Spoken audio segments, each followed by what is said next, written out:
So I define preschool a little bit differently than a lot of people. A lot of people, because they have an academic perspective about preschool, they either dive into it focused on academics or they put it off because they think it has to be academics.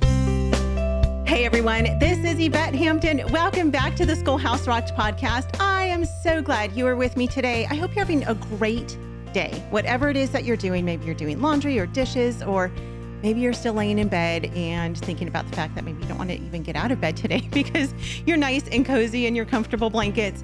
Whatever it is that you're doing, maybe you're driving. A lot of people listen to podcasts while they drive. I know I do, depending on the podcast. I don't know.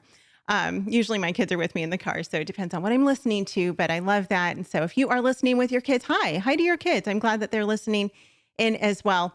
I have a new guest on with me today. Her name is Erin Cox, and we are talking today and this week about a couple of things. We're going to be talking about the preschool years, which we haven't talked a ton about. I think we kind of bring that into a lot of conversations, but we have a lot of people who are homeschooling through the preschool years, of course, because so many of you have little ones at home, or you've got those who are coming up into the homeschool years and trying to figure out what that looks like. And then we're going to talk about redeeming culture through homeschooling. And so two really important topics for homeschool families. And I am excited about this conversation. You're going to love getting to meet Erin. I've had a chance to chat with her over the phone for quite some time, and she is just delightful. So you're going to love her. But before we get into our conversation, I want to say thank you to our sponsor, BJU Press Homeschool. Every child has a unique individual learning style. BJU Press has video lessons with engaging teachers to lead your children through each of their academic subjects. These experienced teachers will present lesson content from multiple angles so your children can absorb information at a comfortable pace. Visit their website at bjupresshomeschool.com to see what courses are available for your students. Well, Erin, welcome to the Schoolhouse Rocked podcast. I am so glad to have you with me today. Introduce yourself to our audience. Thank you, Yvette. I'm very happy to be here. I'm excited. I love the movie that you guys have produced, Schoolhouse Thank you. Rocked. And that was my first introduction to your podcast. So I'm very honored to be here. I am homeschool mom, and I've been homeschooling for 12 years, married to my husband, Danny, for 21 years this year. And we have 4 children, 18, 16, 7, and 6. So young adults graduated. My oldest daughter graduated homeschool high school last year. So we've officially gone the full journey through, which feels like a huge milestone. And we live on our little homestead in Montgomery, Alabama. And I am the founder and author of programs published through the Gentle and Classical Press. And that has been around for, I guess, about 5 years now. So that's us in a nutshell. Yeah, love it. We're going to talk later in the week about your curriculum and your ministry and what you offer. But I think it's so cool that homeschool parents so often see a need and then they're like, well, I'll just fill that gap in the homeschool world and create something. And so I think it's just incredible that the Lord has called you and your family to do just that.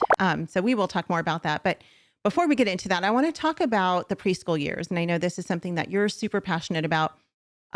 And just what development looks like in those years. You know, like I said, so many of us have, well, not us, I don't have preschoolers anymore. I wish I did. I see them running around all over the place, especially at our co-op. And I'm like, oh, I miss those years. I miss those little tiny feet and, hanging on to mom's leg. But the preschool years are so important. And I think oftentimes we kind of just brush over them and think, oh, they really don't matter all that much developmentally. You know, when we focus on homeschooling, we focus on the elementary years and the middle school years and the high school years when it comes to what we're teaching our kids. Mm-hmm. So talk about the preschool years and why those years are so very important developmentally to our kids. Sure. Well, I found that there's kind of two schools of thought when it comes to the preschool years. One school of thought is very much what you described, maybe not putting a lot of thought into it or intentionality into it, just kind of having them be a tag along with everything and just kind of letting, them catch what they can. And then there's also the school of thought that's a lot more intensive that wants to start the academic aspects of the preschool years very early and has a lot of expectations for what their preschoolers should be doing in like academic subjects. So I define preschool a little bit differently than a lot of people. A lot of people, because they have an academic perspective about preschool, they either dive into it focused on academics, or they put it off because they think it has to be academics. And so like I just kind of put forth in what I wanted for my own sons after having homeschooled my girls and kind of gone through those early years with them, and kind of I have this big gap between like my younger daughter and my older son. There's a 9-year gap. So I had a lot of time to think about this, and I had a lot of like, well, if I ever got the chance to do this over again, this is what I would do differently. And my younger daughter, I had to teach her how to read and everything. I did preschool with her, and she has multiple learning disabilities. So I had a lot of regrets. It was a steep learning curve with her. And it helped me to realize that teaching your child the ABCs and 1, 2, 3s in preschool is absolutely unnecessary. It just is. Like, your child's going to learn how to read, some very easily and some not so easily at all, but they are going to learn how to read. They're going to learn how to do math. And when we believe that the preschool years are about those things, then we really shortchange them in the areas that it's really about. So the preschool years have to be a lot more about their emotional intelligence and their spiritual development and discipling them, because the ideas and worldviews that begin to be shaped when a child is 3 and 4 and 5 years old, those stick with them. It doesn't mean that they can't be changed, but it is wise to start wisely in the early years instead of letting them just pick up whatever because they're a tag along, or trying to shove them into academic rigor that they are not developmentally ready for yet. Like, a child's eyes are really not ready to be staring for a prolonged period at words and trying to decipher words and stuff at that age. Like, it actually can cause them to need glasses later on. There's a lot of things that kind of play into like how their hands, I think we've all seen maybe on social media, the drawing or the x-ray of a 4-year-old's hands compared to an 8-year-old's hands, and how their hand is so structurally different that it's not really appropriate for them to be spending very much time using a pencil or something along those lines. Now, there's nothing wrong with like spending 5 minutes a day on, A says ah and those types of things, but that should be an afterthought, something that's incidental as you're going throughout your day. It should not be the core focus of the preschool years, because the preschool years are about teaching our children to know God and to know themselves and to know the world around them and other people. That's the foundation of them becoming good people, and good citizens and disciples of Christ more than anything, not knowing the alphabet. And so just having a right understanding of what the preschool years really should be, that it should be about meeting them where they are developmentally and working on them as people, enlivening their souls, as Charlotte Mason says. If we have a right understanding, then we can have a right approach. And that means to not ignore the preschool years like they're not there, and not make the preschool years, about trying to get your child graduated by the time they're in the 6th grade. Like, the preschool years are about shaping their souls and ordering for them the world around them, and bringing all the chaos of the world into order in front of them, and helping them to take their thoughts captive and speak kindly and understand who they are and who their neighbor is and who God is and how this all works. And we really can't start doing that too young. And so once our child is potty trained and they're feeding themselves some, and they're able to like have pretty good language skills where they can repeat back sentences and all those types of things, that's when we can start being like, okay, like, I've got those foundational being a human being things done. What's next? Well, the ABCs and 1, 2, 3s don't have to be next. They shouldn't be next. Right. What's next is, now my little person is really personing. How do I help them become the fullness of who they are and who God created them to be? Yep. Love it. Let's take a break. We'll be right back. We want to thank all of our sponsors for making this show possible: BJU Press Homeschool, CTC Math, Apologia, and IEW. Without them, we wouldn't be able to do this. Visit the show notes for links to these great companies, and thank them for supporting the Schoolhouse Rocked podcast.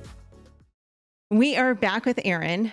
Before the break, we were talking about developing our kids during the preschool years. And I love that you talk about, you have your two older girls and then you've got your two little guys. And so I wish so often, like, I wish I could go and do it over again. Now that I know so much more, because we also, just finished our junior year with my oldest daughter, going into her Mhm. senior year. And there are so many things that I'm like, I wish that I had known 12 years ago what I know now. And I think our homeschool would Yes. have looked very differently. But at the same time, I don't regret it. I mean, the Lord gave me what I have. I think every parent walks that journey where we do what we think is best. We do what we know how to do. And then you learn along the way. And we can't Mhm. rewind it. But for those moms maybe who are listening, let us go ahead of you and say, okay, moms, if we had it to do over, this is what we would do differently. And so you were talking about developing our kids through those preschool years emotionally and spiritually, and how that's so much more important than just teaching them their ABCs and one, two, threes. And I agree completely. Can you give very specific ways that we can help our kids develop and maybe kind of break this into two? So let's talk maybe about emotionally Mhm. and then spiritually. How can we help our kids to develop well emotionally in those preschool years? And then how can we teach them spiritually? I think one of the most important things that we can help our children to learn from a very early age is emotional regulation and the role that emotions should play in our lives. One little thing that we say in our home that is not unique, I've heard it a million times, is that our emotions should be a thermometer and not the thermostat. Mm. So our emotions can help us to understand, like, obviously how we're feeling and how, whether we're safe or, they play a very important role. God gave us emotions for a reason. He gave us all of the emotions. And so there's no emotion that is particularly sinful.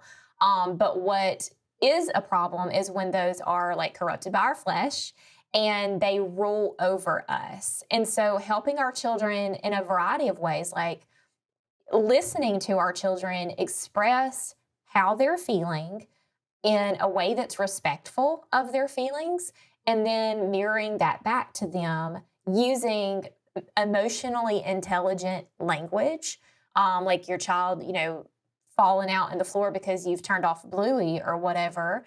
And we're not permissive parents at all, but I do, especially in the preschool years, expect that my children are going to have those moments, and I'm going to have to model for them what appropriate emotional intelligence is. And so, hey, bud, are you mad because I turned off Bluey? And then he's like, yes. And I'm like, well, you can tell mommy that you're angry about it without screaming at me. And so I want you to say, like, mommy, I'm frustrated that you turned off Bluey. I was still in the middle of that episode, or whatever they're particularly frustrated about if you didn't give them warnings, like situationally. But just speaking to them like they are intelligent human beings that have a lot of feelings and they may not have the language to express those in a healthy way yet. And then giving them the language to express those in a healthy way. So I think that's the language aspect of it and helping them to know that that feeling that you're reading it as their mom, like you know what they're feeling based on their body language, but they don't quite have the language for it. So giving them the language and then having appropriate expectations when there's not an upsetting situation going on, because toddlers are like they are real big into their feelings. They have very big feelings, and some children are better at regulating that just from the get-go than others are. But also then, like, recognizing, like, okay, my child is up in their feelings. I'm trying to speak to them in a way like to help them regulate themselves, but also know in advance, like, what's the boundary for you? Like, at what point are you going to tolerate the fit before discipline needs to happen, whatever that looks like in your home?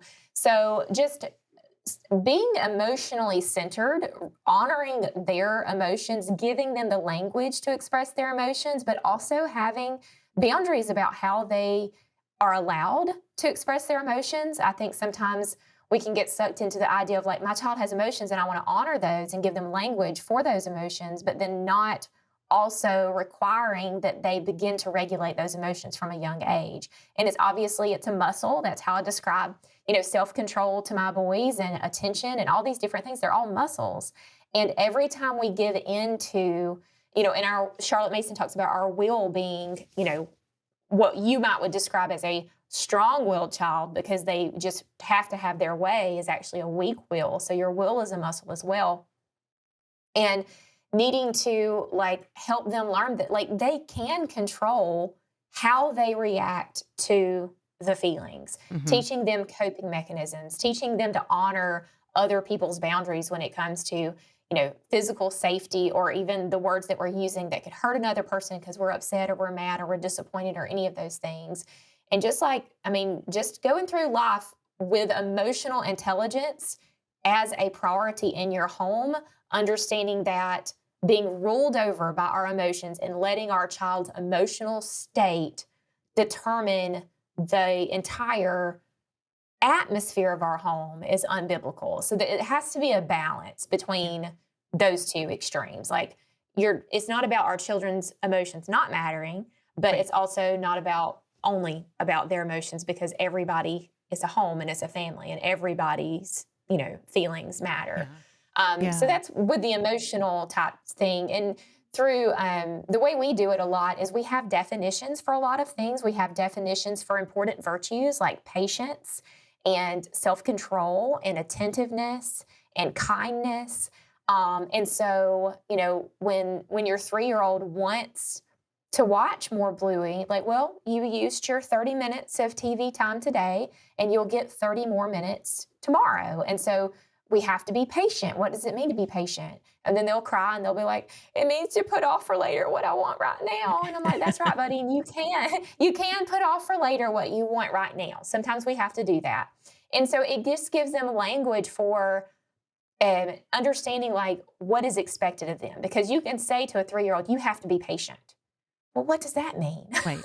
I feel like patient just means that I don't get what I want. It's no, you put it off for later what you want right now. And sometimes later is 10 minutes and sometimes it's 2 weeks. It just depends. But anyway, that's how we do it, that's what I've seen be fruitful in thousands of homeschool families' lives, are having the language spelled out at a developmentally appropriate level so our children can know what is expected of them and begin to develop and strengthen those muscles of some of those core virtues that we all need to have, and perseverance and all these different things that just build up our children's souls and build up our souls. Yeah, I love that so much. And, the Bible tells us to teach our kids to put on righteousness, right? We're to train them up.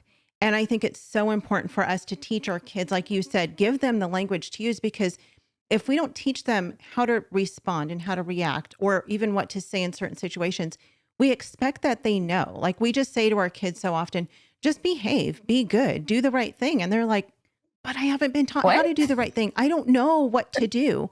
They couldn't verbalize that, of course, but a 3-year-old, they really don't know, because, they're 3 and they're sinful, and all they know is that they're selfish and they want their way. And so it is so important for us. I learned that from Ginger Hubbard before Brooklyn was even born. I started reading her books, and they had such an impact on me in just teaching our kids, here's what the right response is, because otherwise they're just left frustrated. We're left frustrated because they're not doing the right thing, and they're left frustrated because they don't know what the right thing is to do. And so even role playing, I found that with my girls when they were little, that worked really well, so that when we were not in the heat of battle, we could do some fun role playing with them. And okay, if we're in this situation, how would you respond? And teaching them in the calmness of the day how to do that. And that, again, is one of the greatest benefits, I think, of homeschooling our kids, is that we have them with us. And so we have the ability and the time to teach them that. No teacher will take the time to teach your kids how to react the proper way emotionally to anything that goes wrong. And there's always going to be things that go wrong, but they can't. There's no time. And there's a classroom full of 30 kids. And so they couldn't possibly do that with every child every time there's some kind of misbehavior. And so in homeschooling our kids, we have such a great opportunity to be able to spend the time to teach them those things. So, but we're out of time, and I want to go back to developing them spiritually, but we'll save that for Wednesday because we're out of time today. So really quickly, Erin, tell our listeners where they can find out more about you and your ministry. Sure. You can pretty much find everything at shopgentleclassical.com. We have a blog linked there as well, but you can find all of our resources, many of which are actually completely free to download and use in your home. So everything, or just Google Gentle Classical and you'll find us. Okay, awesome. We'll put those links in the show notes. You guys, thank you so much for listening today. If you are watching this on YouTube, would you like and subscribe to this channel, and be sure to share it with your friends. If you're listening as a podcast, be sure to share with your friends as well. We are so grateful for you guys. If there's any way that we can be praying for you as a family, always feel free to send us an email at podcast@schoolhouserocked.com. And you can check out everything from Schoolhouse Rocked on our website, schoolhouserocked.com. Have a great rest of your day. We'll see you back here on Wednesday. Bye. Education is discipleship, and this is something I didn't understand until I was probably 3 years into homeschooling. The Bible teaches us in Luke 6:40 that when a student is fully trained, he will be like his teacher. And as we look around the culture right now, I think it begs the question, who is teaching our children? Who is teaching our children, and what are they teaching our children? And to me, the primary benefit of having my children home with me is I am able to impart my worldview to my children.